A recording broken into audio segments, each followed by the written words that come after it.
कसे मंदिर आहे जिथे शनिदेवांची मूर्ती उघड्या आकाशाखाली विराजमान आहे आणि अनेक घरांना पारंपरिकरित्या दरवाजेच नाहीत। चला जाणून घेऊया श्री शनी शिंगणापूर मंदिराबद्दल। अहिल्यानगर जिल्ह्यात वसलेलं श्री शनी शिंगणापूर मंदिर हे भारतातील सर्वात प्रसिद्ध शनिदेव मंदिरांपैकी एक आहे।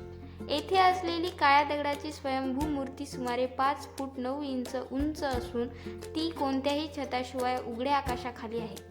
येथील लोकांची श्रद्धा आहे की शनिदेव स्वतः गावाचे रक्षण करतात आणि अन्याय करणाऱ्याला न्याय देतात। त्यामुळे या गावाची ओळख अनेक घरांना पारंपरिकरित्या दरवाजे नसल्यामुळेही झाली आहे। देशभरातून लाखो भाविक येथे दर्शनासाठी येतात आणि शनिदेवांचा आशीर्वाद घेतात। तुम्हाला या मंदिराला भेट द्यायला आवडेल का? कमेंटमध्ये जय शनिदेव नक्की लिहा आणि अशाच महाराष्ट्रातील प्रसिद्ध मंदिरांची माहिती पाहण्यासाठी आमच्या चॅनलला फॉलो करा।